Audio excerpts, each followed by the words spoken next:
What's up? What's happening, folks? Welcome back to the channel, Sports, Life, and Politics TV. I'm Samuel Koppel, and I'm here for the news. Now, most people would assume that the internet and the cloud is transferred through satellites. If you ask the average person, how's internet information transferred? I would say 50-50. 50% of people will most definitely think it was transferred somewhere via in the sky or space. But the cloud, the internet cloud, is not in space. The internet cloud is actually on the ocean floor. The internet and all the information that you receive when you turn on your cell phone or your computer or wherever you're doing as far as using the internet is ran through Ethernet cords on the ocean floor. Now, the United States, America, and China is in what some people call a Cold War. Now, obviously in the Ukraine with Russia and the United States, they're in a proxy war. But regardless of that war, these three countries, Russia, United States, and China, is in what I like to call a passive-aggressive war, where they use aggression in a passive way. Now, I remember this video from 7 years ago. Russia's hovering near internet cables. Now, we're going to take a small look at this video, and then we're going to go on to the ban of China on TikTok and the Russian fighter that they say in the beginning shot down a U.S. drone, but now the footage is being shown that they actually dumped jet fuel over the top of the drone. But the reason for this video that I'm making is that I'm showing that a lot of these things go hand in hand together. This ban on TikTok is not from out of nowhere. And believe you me, this whole drone situation is not from out of nowhere. United States knows exactly what they're doing. But let's take a look at this video first. This video, Russian hovering the internet cables, is from 7 years ago. It's one of the most enduring images of Vladimir Putin flexing his military might inside a Russian Navy submersible. But tonight, some are questioning if 7 years ago. Doing more than just putting on a show under the sea. A new report from the New York Times cites more than a dozen unnamed U.S. officials raising concerns Russian submarines and spy ships. And how I was able to find this video, because I actually remember this from 7-8 years ago, because I was under the same assumption 7 years ago that the internet was ran through satellites. I didn't know. I didn't know they was running that shit through old school cables on the ocean floor. I had no idea. But 7 years ago, I found out. That's how I was able to find this video. Are aggressively patrolling near important undersea cables. Massive fiber optic lines spanning from continent to continent, carrying the bulk of the world's internet communications. Their goals are to humiliate the United States and show that it can't defend itself, and to project naval power into the Atlantic, thus showing the United States and Europe, we're here, you have to deal with us and take us seriously, and we can propose a threat to your most vital interests. According to the Times, officials are concerned that if a larger conflict between Russia and the West broke out, a Russian ship could locate an internet cable on the sea floor, lower a submersible down to it, and either attach a wiretap to eavesdrop on it, or worse, sever the cable, cutting off a crucial data pipeline.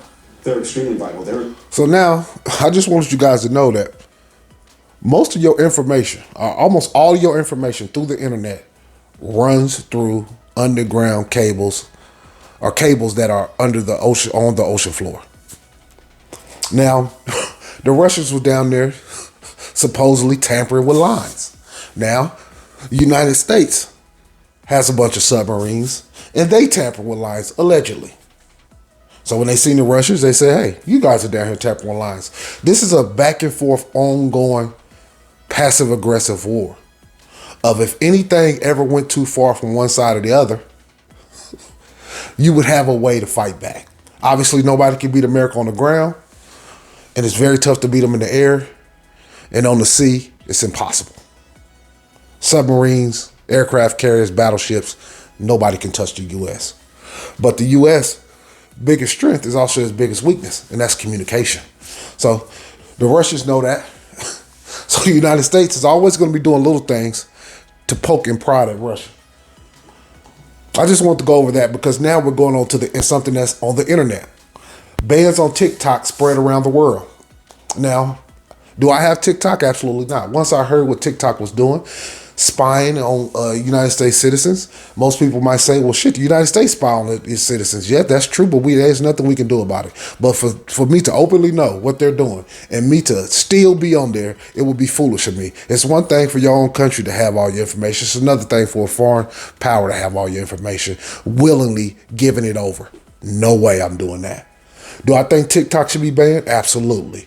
Why? Because in China, they show all of the good stuff to their kids and promote all positivity, building and mathematics and creativity and art. And then our kids, all we get is twerking videos, fighting videos, and a bunch of nonsense.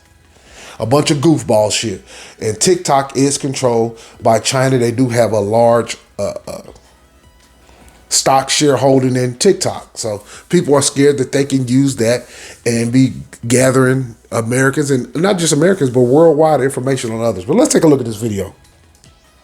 TikTok boasts more than 1 billion monthly users across the globe, but if some legislators got their way, those numbers may be greatly reduced. We are also going to ban the use of TikTok on government devices. We will do so with immediate effect. The British Parliament is the latest Now, government to put restrictions on the let me go back, right? I just want to show you something. TikTok on government devices. We will do so. As you can see, the band in the back on the right with the red tie on and the blue suit. Look like he's currently on TikTok right now. The guy sitting next to the black lady, he's probably on TikTok. There's no telling. He might be checking the email, but you can see he has a phone in his hand next to the black woman. Dude back here with the red tie has a phone in his hand. The lady on the left in the black behind the man who's speaking has a phone in her hand. The lady in the back corner on the left has a phone in her hand. The lady in the blue back here has a phone in her hand. These phones are like fucking another appendage for the human being. So these apps are addictive. Now, I'm not saying all of them on TikTok, but I guarantee you one of them, as he's speaking, is on goddamn TikTok. With immediate effect. The British Parliament is the latest government to put restrictions on the app owned by Beijing-based company ByteDance. The UK measure blocks the app from any government-owned devices. We take the security of government devices very seriously, and we are constantly working to ensure that those devices remain as safe and secure as possible. A similar sentiment was heard from Canadian Prime Minister Justin Trudeau when he announced measures for his own country's government-issued phones in February. But like I said, I don't want to act like I'm just like ignoring the United States and these other countries doing all this spying, because they are most definitely spying. The United States is the number one spies in the world at this point. They have the technology. They have Russia completely hacked. I wouldn't be surprised, all bullshit aside, if from years out, they don't have Vladimir Putin's private phone, emails, everything completely hacked. And that goes for all the dictators around the world, including China.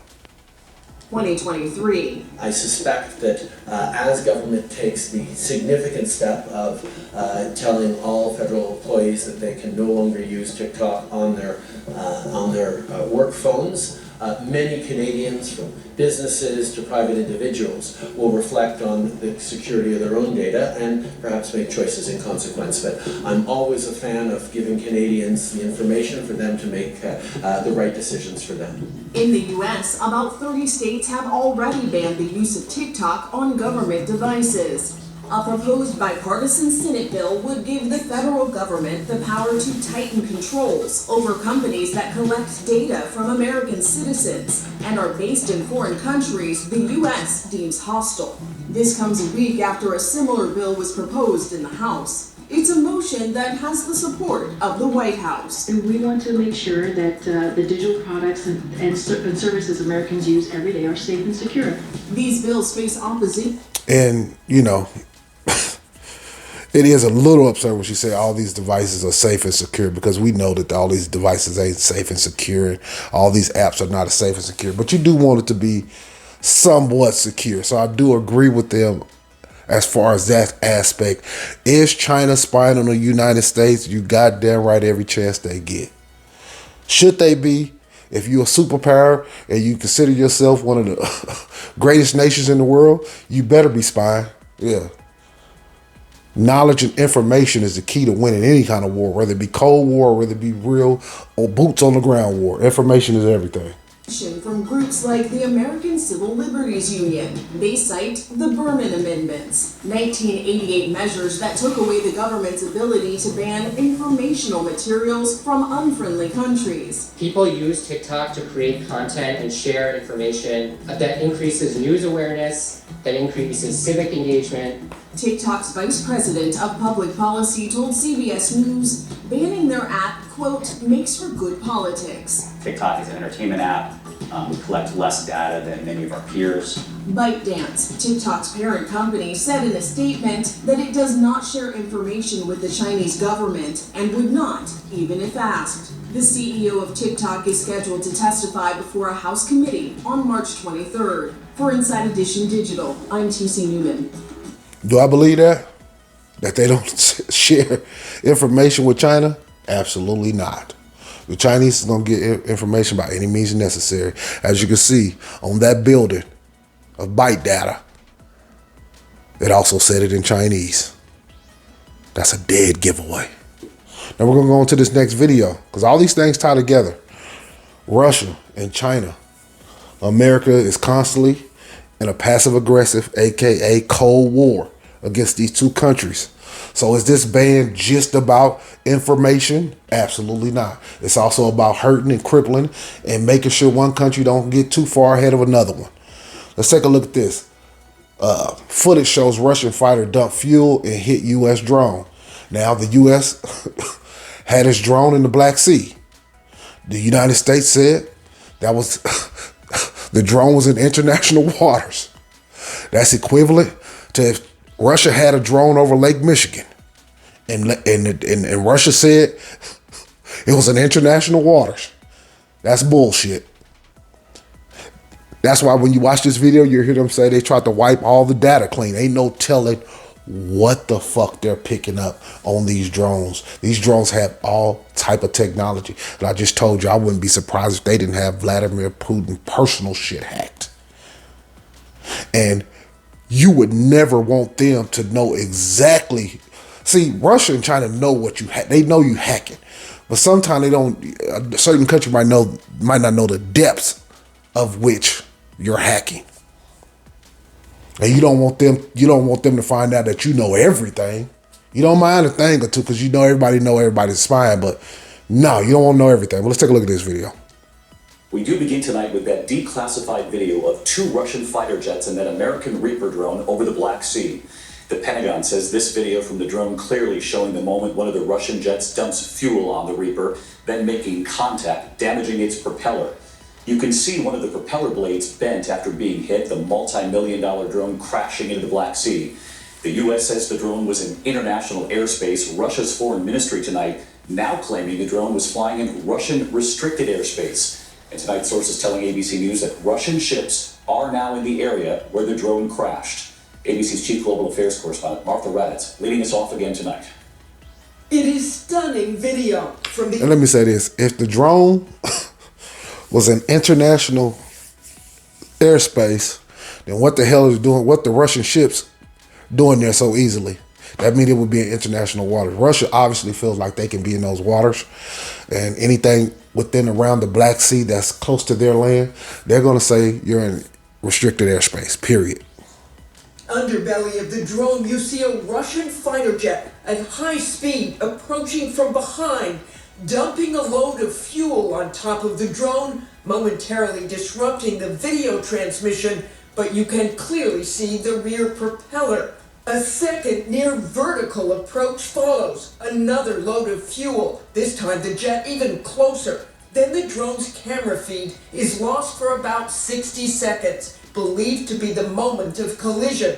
When the video returns, you see the propeller has been damaged, bent. The Pentagon releasing the declassified video to set the record straight about what happened Tuesday over the Black Sea. Our words and our actions speak for themselves, and similarly, Russia's inaccurate. And let me say this while I'm thinking about this. Sometimes I watch these videos and then I get, what they would call a epiphany. I get a thought in my mind where I think, did the United States fly this drone over the top of these people on purpose, knowing that they will react so they can justify helping Ukraine even more? Just throwing that out there. That's alleged. But it's a hell of a theory because obviously the United States play all these games of logistics and games of propaganda. There's no country that's better in the world at this point at propaganda than the United States. The United States has the greatest propaganda machine, I would say, in the history of mankind.